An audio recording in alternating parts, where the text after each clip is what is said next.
Hello, how's everybody?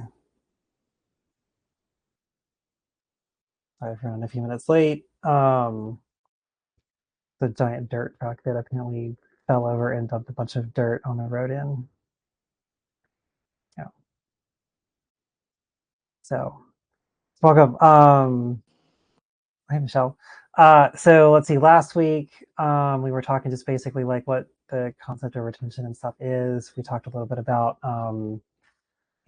things to kind of pay attention to, and today we're going to kind of, I guess, delve a little bit more into like what's what.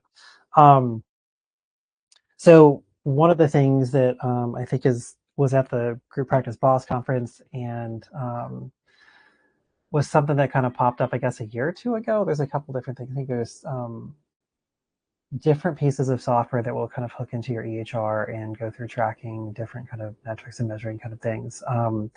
Practice Vitals was the one that was up at the Group Practice Boss conference up in Michigan, and got to talk to one of the two founders of that, and it's actually a really cool piece of software. It does pretty basic level. Well, it kind of captures all the metrics you really want to, in a pretty easy kind of thing. I'm trying to remember off the top of my head pricing wise what it is. It's pretty reasonable too. So basically, you pay per user, and then it kind of pulls up an interface and will hook into your EHR and kind of give you statistics like, you know, how many sessions. So retention rates for review. Retention has to do with how long are we keeping a client. Um, the industry standard, I think, is usually around 8. Last week I was talking 5 is usually about what I get a sense with a client on when they're going to stick around or drop off from a caseload standpoint. Um, if you are a solution-oriented kind of therapist, then 3 to 5, or work a lot with EAP stuff, then 3 to 5 sessions is probably going to be you're considered retained, and we've kind of completed therapy.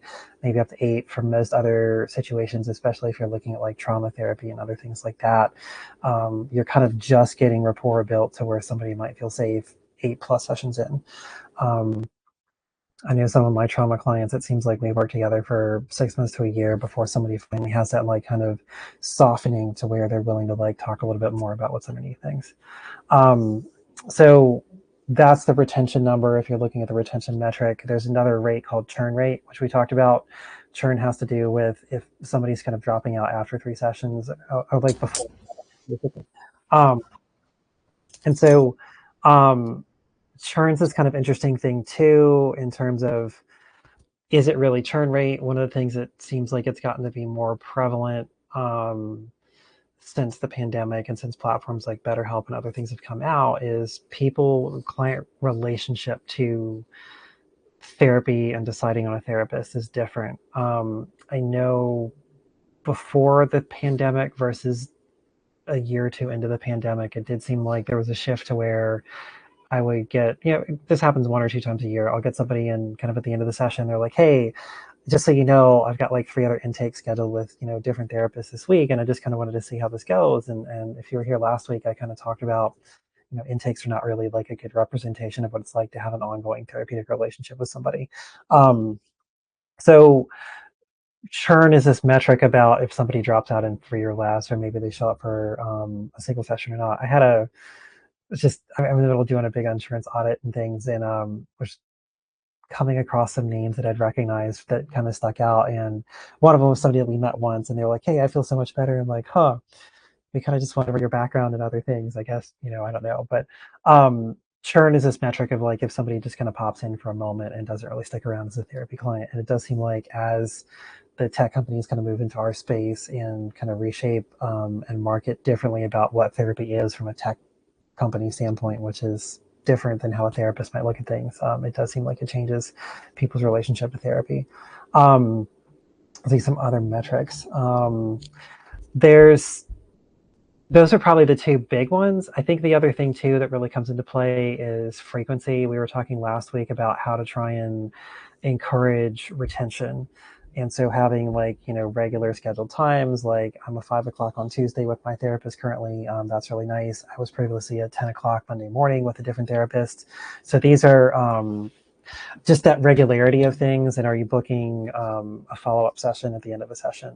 I still have a handful of like 3 to 4 weeks spaced out clients that we've worked together for a while, and we're kind of in that maintenance phase. And so we don't necessarily have a standing appointment, but we've done the work and I know that they're consistent. So I don't mind doing the one-off scheduling like at the end of a session. I think one of those clients this morning, but that to me is easier because then I can kind of look ahead to see, do I have a weekly or bi-weekly person kind of plugged in. One of the other things we talked about last week too was just weekly frequency and oh, I'm spacing on her name. That was here last week. She was in Cancun. Was it Emily? I think that's her first name. Was just talking about like statistics show weekly therapy has the best therapeutic outcomes, and there's data to back it up. And we all kind of intuitively know that as therapists, but trying to like describe that to a client and in terms of setting expectations is important too. And so I'll often have a conversation with new clients or encourage my staff and kind of train them on conversations around not only the money conversation, which is definitely a thing that impacts retention for insurance clients, but just trying to get people to understand this is an investment that's going to work similar to like going to the gym. And if I'm the equivalent of your personal trainer and you only show up for our sessions and don't do anything in between and only meet with me once a month, how many gains in the gym do you really think is going to happen, right? And when you start putting it in those other kind of terms, or like let's say you broke a leg and need to learn how to walk, and we're talking physical therapy. If you skip that, are you going to recover as fast or as effectively like with a broken arm or broken leg if you're not doing the rest of the things that require your input and dedication and frequency for showing up? So having those conversations at the start to set expectations, and other things too, going back to that kind of regular frequency side of things. If you're like me, and a lot of us being group owners, since this is group practice boss, we have a whole lot less flexibility than our clinicians do in terms of like our availability. Like I'm not someone that can like easily switch gears between being a clinician and having a therapist hat on to then switching over to like running a business kind of thing. Sometimes there's some short list things to do, but at least this year, a lot of the projects have been bigger in scope than like have 45 minutes free because this client didn't show up.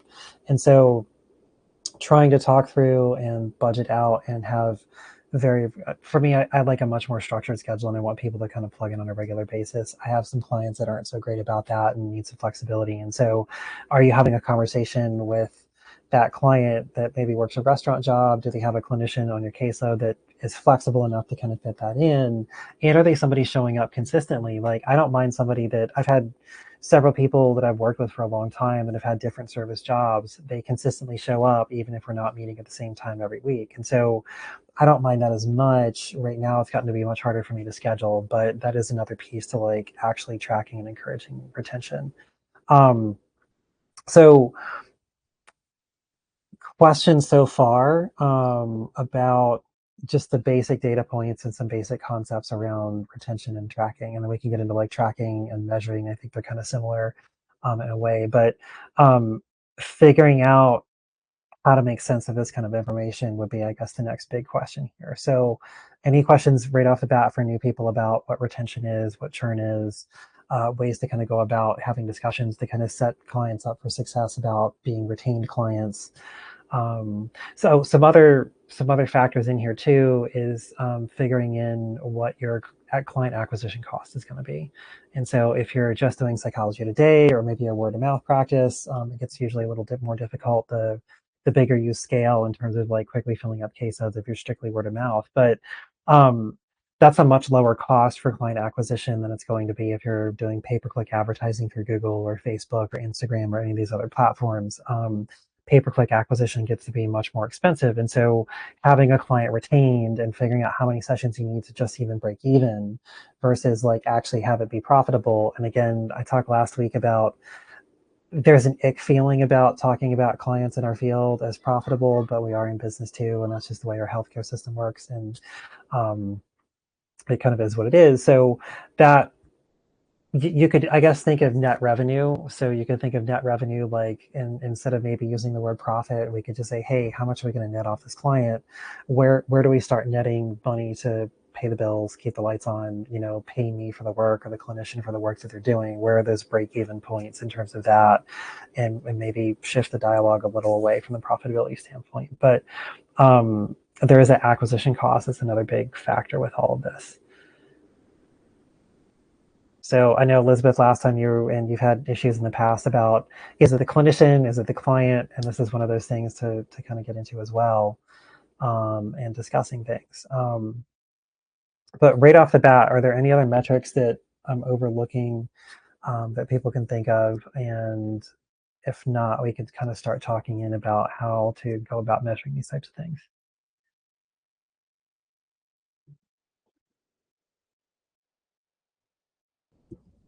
It would be helpful to know about the measuring because, like, my EHR has a system, but that's not really a useful number because it's including consults and all sorts of stuff. It just shows like if they were seen more than one time, or so that's not really working. I've been trying to keep a spreadsheet of like um, how many sessions was every client seen, and at least did they make it past. I'm not counting past 16. I was like, I can't do past 16 sessions. That's too many to keep track of. But then I'm also keeping track of like how many people, if you saw them in December, what percentage of the ones that were seen in December were also seen in January. But it's a lot to keep track of. It is. So which EHR are you in? The two that I'm familiar with, having been in both of them at different points, is Simple Practice and Intake or Practice Queue, depending on how you want to label it. Using Jane app. Got it. I'm honestly surprised to hear that there's not better reporting in and out of Jane. Just because in terms of EHRs, and this is a little bit of a side note, but since this is all group practice oriented as well, Simple Practice is probably the go-to platform I would recommend for most people if you're just a solo practitioner. It's a little on the pricier end, but it does everything, and it's really an in and out of the box, ready to go, standalone, cost-effective thing. When you begin scaling, it's not cost-effective. My friend that I'm sitting in her office space right now in her group practice, she's switching over to, I believe, Jane, and is going to be saving something like $1,200 to $1,500 a month between subscription costs because her practice has about 25 to 28 practitioners in it. Yes. Yeah, all those expressions very valid. So solo practice, great. Simple practice, great alternative. Jane's not really something that makes sense for solo practices, but in a group context, Jane's in this kind of mid-tier, scalable, like, I say mid-tier because some of the tools and systems that are part of Jane are more geared toward what group owners might need. I can't remember based on the conference, the couple things when I demoed Jane a few years ago, and it sounds like are still a thing, is both Simple Practice and Intake Queue, and I think Therapy Notes as well. All of them have like team messaging as well as like clinician client messaging. That's hugely helpful because that way we can basically keep all of our PHI in a single platform. So we don't have to worry about data breaches and things like that because the whole system got hacked instead of it going back and forth, say, between Google or some other platform. Jane at least still did not have a like calendar monthly view, which I think is really weird. Like just to see the whole calendar at once. But you can correct me if I'm missing something, Elizabeth. But for me, that was one of the big deal breakers. Is like I kind of need to see my whole month at some point. And I want to have one calendar interface. I don't like to switch between platforms if I can help it. Um, and and a couple other little things like that. But it does surprise me that you're saying Jane just so what does Jane offer? Because I'm asking, it sounds it's very minimalist, and this will help talk about ways to like go about tracking these kind of data points. They do have two different retention metrics, but they were not really they weren't helpful for me because we it I forget what the two different ones were. It's like, has this client been seen before in this clinic? And so they could have done like a consult with one therapist and then a consult with a different therapist, and it would show up as Right. been seen before in the clinic.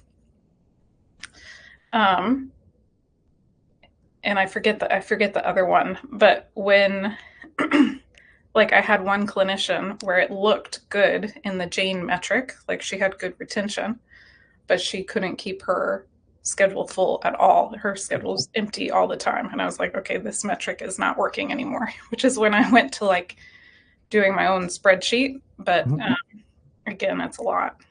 Got it.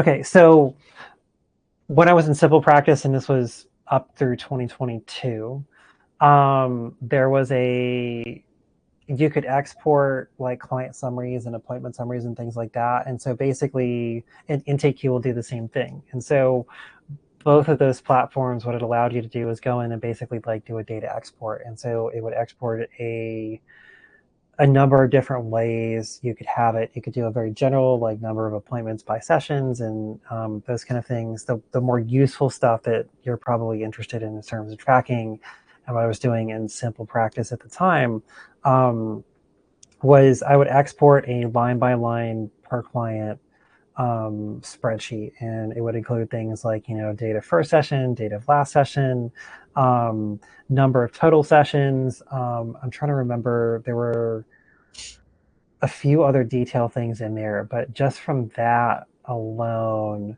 that kind of gives you a sense of like, and so it sounds like you're doing free consults through your EHR, which a lot of people do. I did that for a long time. So what you can basically do is, let's say like everyone's doing a free consult through your EHR, and so this person's got 10 and this person's got 6 and this person's got 15 and these other things. You can basically just subtract one out, and that'll give you the actual number of like paid sessions that come from it. And again, like I don't know what kind of reporting or reports that Jane can generate, but this will be on the reporting end versus using the metrics. Speaking of like similarly like less than helpful or less than informative metrics, PracticeQ doesn't really do great revenue reporting. Like what would be nice to have an Intake Queue is something that basically says what your average price per session is. So it'll track like total number of distributions and how much was insurance and how much was cash, but getting a number that basically breaks down like for 2025 or 90837's average $121.48 would be great. It doesn't do that. So trying to figure out ways to get a little creative with that data is going to be where things get to be more interesting. So if you have an EHR that can spit out a spreadsheet, you can from there and start sorting. You could go through and sort. Since I've been doing a big audit lately, I've been in spreadsheet world a whole lot. There's some things in Google Sheets that I think if you have a Google Workspace and have the HIPAA compliant DA thing, like there's some things that are easier to sort through on the Google interface versus Excel, although both will do it, I think, if you just know where to go looking and finding things. But, things you would probably want to do is sort by total number of sessions. So, least to most. You could then sort, or you could do that sorted by clinician and then least to most. You could, what I probably would do would be sort. Are you saying by client or by like how many in the month for the clinician? So the report that Simple Practice would spit out and Intake will do the same is like you get the client name and they get like total number of sessions. And so I would use the total number of sessions column to sort first. And then that way, anything that's just a single session, you could probably assume it's just a free consult and then kind of clean that out and move it to the side. And then after doing that, you could sort by clinician, and then I would probably sort by total number of sessions, and you could kind of see clinician by clinician by clinician, like, Susie's averaging like 3 sessions per client, like Bill's averaging like 15 sessions a client, and then that way you can kind of look at retention numbers based on clinician, and still have it line by line divided by client, if that makes sense. Yes. Yeah, I think so. I'll have to see if Jane has a report like that. I do know in terms of Practice Vitals that's actually going to be, they're working on Jane having that hooked up. So the way to, I guess, think about Practice Vitals as like an interface, and reasons why it's like helpful is it goes through and pulls all of this kind of data and does all of the reporting in a human-friendly display. So unlike just staring at line by spreadsheets and having to like, build a pie chart or anything else manually on your own, Jane's going to do all that for you. And so that's basically what you're paying for per clinician, is it's one, going to pull the data in, and then two, give you a display. There's even a way to track revenue per clinician, which I haven't gotten fully online yet because I'm basically reconstructing a whole bunch of like insurance claims as part of this audit in my EHR because we were building out a house. But I'm expecting to, at the end of things, once this audit's complete by the end of the summer, to be able to go into Practice Vitals and say, all right, so clinician A generated $108,000 last year, clinician B did 65 as a part-timer or when they got started, and it'll kind of do that breakdown. I do think it's also going to give a breakdown about, hey, your 9037's average this, the total number of insurance versus cash pay was this. It really pulls all these different data points and does a nice job about arranging these metrics into something that makes sense. You can also do in there, let's say the minimum number for your employment agreement for W-2 full-time people is 20 sessions a week. So you can set that metric in there. You can program in a retention rate. So if you want it to be measured differently than the default of 8, you can go in and specify that. Churn rate, you can set the number there. It'll pull all your CPT codes and service codes out of your EHR and kind of populate that in there to give you a breakdown in that sense. But that to me, like from a price point of, I think I've got 6 people in there and I'm paying 108. That might be right. It is worth it for the convenience of being able to pop in there. And then the other thing that you can do with it is set it up so that clinicians can log in and see where they're tracking as well. And so as you're talking with clinicians about, hey, here's our expectations, here's our numbers, here's kind of where your target is, this is how far off you are with that target, or your churn rate's really high, your retention rate's kind of low. And again, that's going to vary depending on where you set that bar. So that gives you, from a performance improvement standpoint, the ability to kind of sit down with a clinician and then they have access to this information. They can already see it and you can just talk about, here's where we are today. This is where our target is. How can we kind of help bridge this gap with things? And what is the program called again? Practice Vitals. Practice Vitals. But they don't work with Jane yet, but they're working on it. They are working on the Jane integration. They were saying back in May that that was one of their top priorities, and I don't know if that's been set up yet. Okay. Search around in Circle because they apparently there's some arrangement with Practice the Practice at the moment. I don't know if that translates out to like a referral code or an affiliate thing yet, but do a search in Circle for Practice Vitals, and having kind of been plugged in there for about 2 months, and their tech support's really helpful too. Okay. Yeah. Great. Thanks. Again, what you're paying for is somebody else doing the ease of interface to make sense of things. So keep that in mind. Like and especially to like address the things you're talking about, like how do I get the data out of Jane or whichever EHR? How do I make sense of a big, giant, probably overwhelming spreadsheet as I'm looking through, 50 clients a person or 30 clients a person or however many each clinician averages, and then not having to like break things out to then kind of run my own statistics on there that's going to pull that out and kind of make sense of it in a descriptive statistics kind of way for you. Okay. There's another one, I think it's called Praxis Axis. There's a couple others that do similar things. Things like Praxis Axis, I think, is a higher price point if I'm remembering it as being this kind of thing. I'm also unsure if that's a CRM as well. So there's different kind of things in there that track differently. Okay. Yeah. So, questions?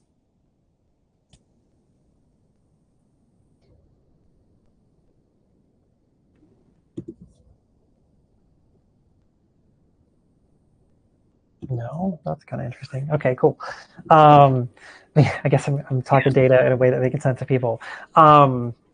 So let's see. If we're talking assessing performance, to me, that's how you're looking at a clinician and the relationship to clients and trying to figure out what's going on. I don't really. This is where stuff gets a little fuzzy because we're talking humans and we're talking relationships between them. And so it's not just as simple as like, did this person show up and did they pay their $100 fee to be here? We're talking about why something may or may not have happened. And like case in point. So my first hire who just over the weekend emailed to say, hey, I think I'm ready to go out on solo like in 6 months. And I'm like, yay and bummer at the same time. Um, there's something about her presence on really like either the website or Psychology Today that really draws in clients. And it's not something I've ever been able to distill, other than it's just who she is as a person. And then that gets communicated in whatever digital kind of advertisement or posting about her happens. And this is what I mean about it's hard to kind of like figure out like, what's the mojo or the juice that's there, and is there a way I could figure out what that is to then translate that over to my other people to like improve their marketing and improve their referral rates. The other thing that she tends to have a lot of is she has really loyal clients, and um, the clients she tends to have are people that are doing deeper, more existential work. And so, again, this is not work that happens in 3 to 5 sessions. This is work that happens over a series of months or years, right? And so her retention rates are always really good.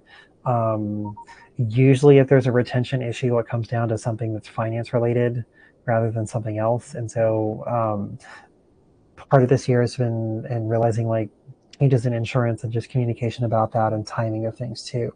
Um, if you are an insurance-based practice, the sooner you can let clients know what's actually getting paid on their behalf is going to improve your retention rates. And again, going back to like that initial conversation, letting your insurance clients know, hey, if you have a deductible, it could cost up to X amount of dollars per session until the deductible is met, and kind of setting that, putting it out on the radar for them in the first place.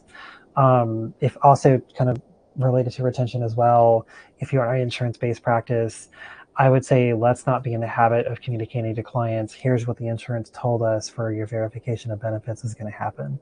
Because what happens in that scenario is, let's say you're a grocery shopper, you fill your cart up, you go up to the cashier prices everything out, you're unhappy with the prices, and you blame the cashier. That's kind of the scenario within doing that. So it's really up to the client to kind of figure out what to expect from their insurance. They're always going to say something to the effect of, this is not a guarantee of benefits coverage or payment and these other things. If you've ever called an insurance company, they tell us the same thing too. But trying to set effective boundaries and realistic expectations about the finance piece of things too is also going to improve your reduce your churn rate and improve your retention rate, because people have an understanding about what the investment is and that it's an investment. So getting back to assessment of performance on things, so experiences we've had in our practice, I'm no longer doing like tiny little insurance companies, and at some point I'm probably going to break up with United because they're the lowest payer we currently have by like a significant margin. Right now, since Aetna, and I don't know if this is happening in other states, is pulling out of the Affordable Health Care Act. So there's going to be no marketplace Aetna plans available for calendar year 2026 for the state of North Carolina, which is like almost 11 million people. That's a bummer because right now Aetna is our highest commercial payer. So, there's this, as an insurance-based practice, I expect a fair number of people to switch over to United next year. The benefits are going to be less quality for them, but there's still benefits that they can access, and that's the big thing in terms of deciding stuff. So looking at finance and how that shows up in terms of retention rates. January is always an interesting year. I don't know if they're still going to have the same window to change your insurance plan. If you decide in January what you picked in December isn't going to work for you, all this is to be determined because everything's really up in the air when it comes to healthcare at this point.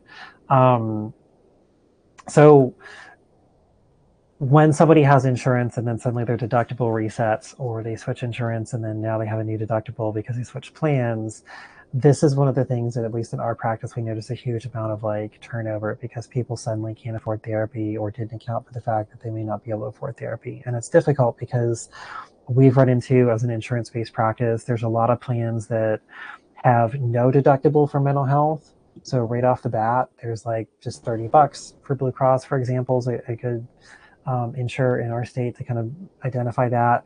Blue Cross for silver and gold plans, at least in North Carolina, will do the first 3 for free.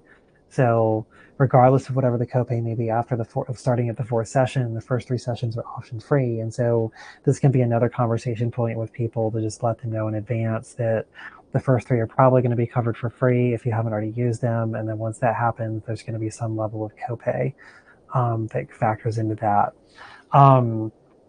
The other bigger kind of thing that happens, we've noticed, and reasons why we're not working with smaller insurance companies and plans in the future, is there are some definite like D tier insurance companies. And what I mean by that is there's some even D tier plans on major insurance companies. Blue Cross has what are called EPO networks, which is exclusive provider offerings, I think is the name of it. But the idea is it's usually linked to a hospital system. So like UNC Hospital System in North Carolina is enormous. So is Wake Forest, and there's one or two others. And so Blue Cross is the administrator for these plans that go with these hospitals. And so within the hospital system, you can see somebody for really cheap. Outside the hospital system, you may not have any coverage, including out-of-network coverage at all. And so um, being aware of these kind of things if you're an insurance practice and trying to help clients make sense of the nonsense that is our insurance system is a big thing. And a lot of times people that are on these more restrictive plans about who they can see also don't have the budget to pay much of anything out of pocket. And so this is where things get really difficult. And especially as a provider, if you are considering taking insurance, this is something to consider too. People on these like lower priced, like more restricted network plans, trying to place them for often have higher acuity, and then trying to place them with other providers, like finding who else is in network can be really, really, really difficult. And so you may end up having to make that choice in an ethical sense of like, you need a higher level of care, and I may have to refer you out because like to keep you on the caseload. Let's say you're like like a ASM level 3 or something, and I can't remember which way the addiction levels go, if like 5 is the lowest tier versus 1, but whichever direction that goes, there are criteria if you're a substance use provider about what level of care somebody may need on an assessment. And if you're an outpatient person, I'm just bringing this up from experience, the number of people that kind of want to just meet once a month that really need to be in detox, I can't ethically see, right? And so these kind of conversations, and especially with these third party payer and very restricted networks and things, that can really limit the ability to keep a client on there. And sometimes too, this does relate back to retention, in the sense that I have found in working with people that have substance use disorder in particular, there's often an underreporting of how severe things are because of stigma and judgment. And so it may take 3 to 5 sessions for somebody to really say, actually, I said I drink, but the amount I drink isn't really 4 drinks a day. It's really like 12. And so now you're having that conversation about where is an appropriate level of care for this person because it's described, and you're having to refer out because the acuity is higher. And this can translate over to mental health as well. So trying to figure out, is this a client related issue, is it a clinical related issue, or is it a clinician related issue, gets to be a thing. And so if I'm looking at, is it some of the metrics in terms of assessing performance that I'm going to be looking at are going to be sorry, I need to wet the windpipes a little bit. Is this a client that cancels frequently? And if so, that's probably the first thing I'm going to bring up to a clinician. Like, have you talked to the client about the cancellation rate? It looks like they're canceling maybe 50% of their sessions, or they're missing one a month. Is there, what kind of context is that? And is it just they are messaging a week in advance and saying, I don't want to do it? Are they, maybe somebody that works a service job? Are they a new mom? Do they have health, issues? Are they a caregiver? There's a lot of very valid reasons why somebody may not be able to keep sessions. And there's also a lot of these same valid reasons of why somebody may start therapy and then drop out. I'm smiling because at the start of 2024, for the first 6 months, I had a lot of males that were like in their 40s and 50s, like very career oriented people. And the reason they were coming in listed for coming into therapy was work-life balance, because they were workaholics. And consistently, every single one of those dropped out before 5 sessions because work. So it's a clinical issue in terms of it's what they identified, but it's maybe, I guess in some ways it's a little bit more like, are you willing to make room for things and create time in your schedule for this? Even if it's like, maybe you do therapy at 7 o'clock at night, so you're not scheduled during your workday, versus somebody that really does have like a much more chaotic situation, or suddenly like some family member had a real severe health thing and now an emergency's come up and they're maybe having to go travel out of state. So I would first start looking at like cancellations and trying to get some context about why somebody is canceling either frequently or dropped out altogether. And if you're doing what you should be doing, this is also why. So, one, at least for the counseling board, we have to do a separate discharge note to declare this person discharged. You can't just in your final session and your termination session say, hey, this is our last session, checkbox terminated. That's apparently not good to go, at least per the North Carolina board and per the ACA Code of Ethics. Other reasons why I'm bringing this up is depending on your software platform, and this is something IntakeQ can do for reporting, which is cool. It's not as useful as some other things it can't do. But having that discharge note, I can go through and extract data from really any response on any of the notes, any of the client intake forms. I can go through and kind of question by question, have it pull a report from responses to these different things. And so um, again, going back to Elizabeth, your kind of original discussion about Gene being really limited on reporting, if you are having people do the discharge note, and just the other side note is from a liability standpoint, you want to have people marked as discharged, because if something happens and it finds out that they were in your care, you may end up being on the hook, because if they're not officially discharged, documented in your system, then you may be liable. And so having that discharge note, like ours has a, date session started, date sessions ended. And sometimes the date sessions ended is really like, or date of discharge is more, I think, more accurately what we have on our note. That may be the email or the phone call that the client says, hey, I'm discontinuing services, which may be 2-3 weeks after the last date of session. And so that's what I train people to put on the note, rather than maybe the last actual session kept, unless it was a termination session. Um, that's another little kind of like interesting metric you can kind of see in there too. So if your last session really was a formal termination session and your discharge note reflects that, and those are the same date, then you can look at, did we actually get an actual termination session and a planned discharge versus something happened and the client unexpectedly discharged based on not showing up or some other thing. um, and then also just the total number of sessions. And for that number, we count them, which is really easy to do for your people you've only seen for maybe half a year. It gets a little more interesting when you're looking at like somebody you may have seen for 2 or 3 years on a regular basis. But that is something that can tell you total number of sessions and in terms of retention. And so in my system, I can go through and do an extract data thing off discharge notes and look at start, finish, total number of sessions. And then that'll give me a report about um, how long these people kind of stuck around in therapy. So, and I can say that that's actually how Practice Key works, because that's actually what I've done in terms of prior to Practice Vitals, is done that in terms of pulling things out. Uh, Unlike Simple Practice that could pull things out straight without having to generate that kind of data extraction. So the next part of that conversation is going to be to like look at the clinician. Like, is if you go through and look at a clinician's calendar, I'm pretty sure Jane will allow you to see individual clinician calendars as the administrator. I know IntakeQ, I can like impersonate anybody I want in my practice. So if I want to impersonate, Sam or Justina, it's not a big deal for me to like go down to the bottom, switch who I'm looking at as if I'm looking at theirs. And then I can see their calendar, and then I can kind of see, do these people have follow-up sessions booked? I can't remember if there's a list view or not. It's weird. My system, if I'm on the phone and the browser's like, the mobile version gives you a list of bookings rather than the calendar view, the visual one. And then if I'm on my desktop, it actually like gives me the calendar view. But either way, looking at like, are your clinicians booking up follow-up sessions? Because again, if they're not and their retention numbers are suffering, that's probably one of the top reasons why they're not having a success rate for retained clients, is because there's nothing on the books. I know for me personally, like from time to time, I have those clients that are not regular booking people. If I don't remember to follow up with them, there's a good chance I'm going to lose that client, because I may forget to follow up with a client for 3 weeks, and then 3 weeks have gone by and maybe they decided they're not interested anymore. Or sometimes they're like, oh yeah, like I got busy.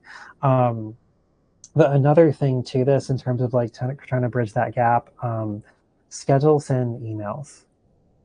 Is everybody familiar with that? Do you know what I'm talking about? No? Yes? I'm aware of it. I haven't used it before. It's one of the best things ever. I wish you could schedule send texts, but you can't. So schedule send email is great, and it's an uninformed consent that we can email or text people about appointments and other things like that. So it's people have agreed to have a potentially non-HIPAA compliant communication with regard to scheduling and billing. And so what that is in Google, it's real easy. So on the bottom of the email box in the Gmail interface is a little blue box that says send, and next to it's a little triangle. And you can click the triangle and it says schedule send. And so what you can do is you can schedule send an email anytime in the future you want. I think it'll usually default to tomorrow with like an 8 a.m., a noon, and like a 6 or 8 p.m. or something like that. And then you can customize anything you want. So what I will do with some of my clients, like I just did this with a client that we've pretty much wrapped up what we set out to do 2 weeks ago. And he was like, um, I'm not sure if I'm going to want to like meet back up in the summer or like in the fall or not. I was like, how about this? Like, how about I schedule send an email just to do a check-in? How many months out do you want that to be? 2 months. Okay, great. So, 2 months out from our last appointment is this schedule sent email that's sitting in my like to be delivered box. And I don't have to think about it. I don't have to remember. It's one of those things we discussed it in session. So the client's aware they're going to get this like follow-up email about scheduling, and off it's going to go. And we'll see. And to be honest, most of these emails, most people are like, hey, I'm good. Thanks for checking in. And that's it. But again, these are people who are kind of taking a several month pause in there, and you can kind of build it in. I was doing the same thing with those service business people, and I had an online booking widget, and we can talk a little bit about online booking stuff too, and retention and relationships there too if you want. But for a little while, I had an online booking thing. I had it specified for specific appointment times, which I recommend, versus just any time between 9 and 5. You could do 9 to 10, 10:30 to 11, whatever it is, but do specific blocks, and that way you don't get somebody booking between two regular appointment spots. But would schedule send that email link out at the end of our last session to say, hey, if you want to meet 2 weeks from now, I'll schedule send something out for like Thursday of next week. And then you can have it in your inbox, like what's a good day? And you kind of talk through that with the client about what's going to be most helpful for them. Again, scheduling, sending text would be awesome. I don't know of a platform that really allows for that. But in terms of email, that's a really, really, really, really great thing. Online bookings, another kind of interesting thing. So some people really love online booking. I'm finding more and more that I really, really dislike it because I don't feel like I have control of my schedule. And anytime you want to do a schedule change and rearrange things, it gets equally difficult. Sabrina, you're one of my one-on-one people, so you use my like online booking thing. And there's probably some weeks to where nothing's available. Like nothing's available to book this week, and nothing's really available until like mid next week because of just planned travel and other things. And the other part with that is if you are planning to travel, and sometimes people will book something out 6 weeks in advance and maybe you haven't updated your schedule availability yet. So for me, I don't know that as the person being booked and having the person having the schedule booked on my calendar, I don't know that it's really helpful to me in terms of saving me time or making things more efficient. Sometimes it is, sometimes it's not. For some things, it really is. I think for the one-on-one consulting stuff I do over here, it really is. For client side stuff, I don't think so. Because what happens is people are like, oh, I'll just online book, and then people don't online book. And then you're like, again, 3 weeks goes by, and it's like, hey, you said we're going to online book 2 weeks ago. Just checking in. How you doing? You may or may not hear a response. The thing I like even less is the ability to cancel and reschedule stuff on an online calendar. Because usually that happens pretty last minute, the last 72 hours or so before something. And so somebody will come in, reschedule. It may or may not be within your late cancellation thing. And if they do that, or maybe they just cancel altogether, that makes deciding what to write in your discharge note about why this is no longer your client really difficult sometimes, because if they're ghosting you, you got ghosted, right? And ghosting is going to happen. I don't know that there's really a solution to ghosting. I guess we could all have a dungeon and just lock our clients up downstairs and let them out for therapy and maybe feed them meals in between or something, but that doesn't seem very ethical or great. But short of something like that, right? I don't really know what to do about ghosting. I just know that people are going to ghost. And as you're bringing staff on, especially new clinicians and people new to private practice, communicating that ghosting is a part of this experience, and it's probably not personal. Maybe it is, maybe it's not. I'm sure we all have those people that just really get under our skin, that it makes it really difficult to want to just have any kind of follow-up conversation with them at all, because it may lead to conflict rather than confrontation. We are not taught as a culture how to do confrontation very well. So, and especially trauma people, especially with attachment issues and relational trauma, like it can be really difficult to have like a termination session. Yeah. Um, just kind of look at the chat here. Um, cool. So I like the stuff about Jane and the online scheduling thing. So for conversions versus retention, because they are related, what we've noticed at our practice, probably like 80% or more, and this has been true since I started back in the end of 2019, um, we get maybe 20% or less phone calls. So for us, having like online booking to kind of do things, at least in terms of that initial free consultation, has drastically improved our conversion rate. And so our current workflow when it comes to new inquiries to our pipeline. So we were for the longest time using our EHR to do free consultations. And the problem is you end up with either non-clients in there as client records that you have to go through and decide what to do with, or you have like say free consult 1, 2, 3, 4, and then you have to go through and update those and send out new appointments to whoever that's going to be. And for me personally, I decided it was going to be a lower risk of like accidentally emailing the wrong person somebody else's information to just create individual records as people came in. Um, so great, but then it came down to like, well, now I've got 50 free consultations over the calendar year of 2024 that never converted to clients. And now I've got 50 extra records in my EHR that I need to do something with. And so what I did, because they weren't clients, was made a free consultation archive client and then booked the little bit of information they filled out in there to try and track, where they find out about us and these referral rate things, because I was kind of sort of building what a CRM does in my EHR and then having a plan to go back and kind of print things out about once a quarter. And that worked for a while. And then it just got to a point where like, it's tedious. I don't want to do it anymore. Let's do something different. So last year we switched over to or added a platform called Therasas, and there's another one called Therapy Flow. They're functionally the same. The tech support is very different, and so we started with Therapy Flow and then switched over to Therasas because just in terms of customer service and support, Brent has been really great to work with over there at Therasas. So if you're interested, and the things it's capable of doing are pretty awesome, we're very underutilizing it, but basically what it does, it allows tracking of where a referral source came in. We can track, did we follow up with this person? Did they online book? It allows us to book themselves.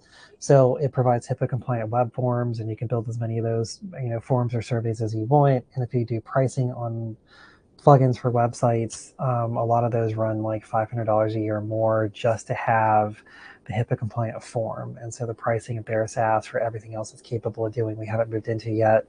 When we get there, is going to make it very affordable. And so basically my admin person can talk, here's the initial point of contact, and she can kind of track through the process and then do the 1 or 2 follow-ups if needed. A lot of times though, basically somebody will go to our website, they'll click, hey, book a free consult. It pulls a form up. This is a form that was developed by another colleague of mine that's local to kind of ask questions such as, are you experiencing a health crisis? If so, and obviously it relies on the report, but it locks them out of the survey before collecting any information, because if you collect that information and someone reports suicidality, at least in terms of North Carolina, you're on the hook, even if you never look at the form. So they could do it at 3 a.m. on a Saturday, and then by noon they've done something harmful to themselves. Well, if it shows that they like requested that on your website, then from what I understand about liability in North Carolina, then you're on the hook for it, which is really awful. So if you're going to do anything like this, just things to consider. But basically they can kind of click through. It will allow them to kind of pick the frequency. I think it's weekly or bi-weekly, because I've got a number of clinicians that are okay with bi-weekly. And they seem to have decent enough retention rates that's working. So they can select a clinician, they can select the frequency, say in-person, telehealth, doesn't matter, how to contact them, when they would like to schedule, how long they'd like to be on a wait list. It does our wait list management for us as well. But at the end of clicking through this form, what they get is a confirmation that says, hey, thanks for your input. And if it's working without a glitch, which is most of the time, like most things, generally speaking, they get an email to the email that they supplied within the first 5 minutes of submitting the form that then links to our Acuity system. And so we end up with Acuity. This is also what I use for all my POP bookings. So if you go finding me for like booking something through POP, it'll be the Acuity scheduling thing as well. Acuity is a fantastic platform. Oh my goodness. I don't want to say they're underpriced, but for what it's capable of doing, it kind of feels underpriced. I think for about $60 a month, $61 a month, we get up to 35 different individual calendars and up to maybe 35 users, depending on how many users and how many calendars per person. And that email link allows people to book within the schedule. And again, you've got to go through and set up your parameters about when your availability is to do certain things, which specificity, I think, is better than just block time, especially the busier you get. And it does syncing with Google calendars both ways. So you can delete something on your Google Calendar, and I think I think if I remember right, it does notify the other person that booked it. You may have to go into Acuity to reschedule or cancel. Either way, the other thing that it does is it links with Google Meet, which is HIPAA compliant if you have Google Workspace. It also integrates with a gazillion other different things. And so basically, like all of our free consultation conversion stuff, people can at any time of day go on our website, book the clinician they want, and get their free consult booked, unless there's something barring them from doing it, like a clinician being out of town for like the month of July. And so from that end of things, it definitely increases conversion rate. I'm not convinced it really increases retention rate when it comes to clinical clients once they're established. It just seems like a greater opportunity for people to either not reschedule and say that they're going to, or cancel and then not rebook. So that was my big long spiel about online booking. We got about 5, 6, 7 minutes left. I was running a couple of minutes late because of traffic, so I'm happy to hang out for another couple minutes. Any questions? I must be doing well because people have been pretty quiet this go around. So, but I just want to give people, about 7 to 10 minutes to like ask questions if they need.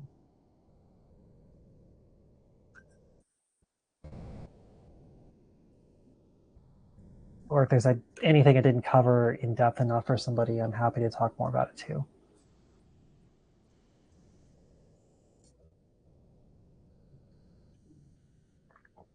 I think what I have been discovering is clinicians really struggling with boundaries and holding boundaries and setting boundaries.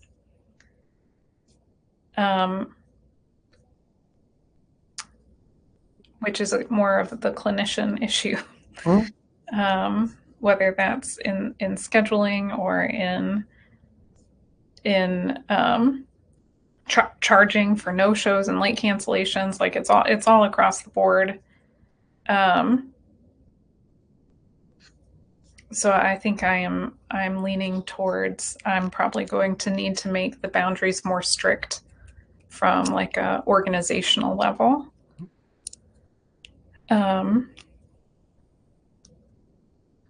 But that seems to be like where the breakdown is happening. So I can't remember how you said it last week, Sabrina, but you said something in there about structures, like carrying something of that effect, like having more structure is actually like more supportive than it is oppressive. And obviously there's a tipping point too. But one of the things that I haven't had as much time to do this year as I really wanted to do is kind of set up those like across the board practice policies around charging and when we're going to do it. And some of this comes down to having that written down so that when you have the conversation around a clinician, I don't know how things work in your practice. Mine is still that clinicians are expected to charge the copay and have a sense of what that is. Not all my clinicians are great about doing that like in a timely fashion. And so sometimes and we all do this, like there's going to be that week, hey, I forgot to charge a copay last week. Is it cool to like charge 2 this week and have that conversation? But some people have a much more, difficult time being consistent than others about that. And by not having things written down at a process level for the whole practice, it's one, a more awkward conversation because that person may have there's no boundary there, right? You haven't set the practice boundaries about what the expectations are. And then the other part of things is like you may run into situations to where, you know, especially if it's like a client with a deductible, if you're an insurance practice, for example, like if you have a clinician that's not charging that and they forget for 2 or 3 weeks in a row, well, suddenly the client's got a couple $100 balance. And now you're having to have a much more awkward conversation because it's a much bigger amount of money. And that also, from an ethics standpoint, at least as far as like the counseling field is concerned, that puts us in a dual relationship as a creditor to the client as well as a clinician.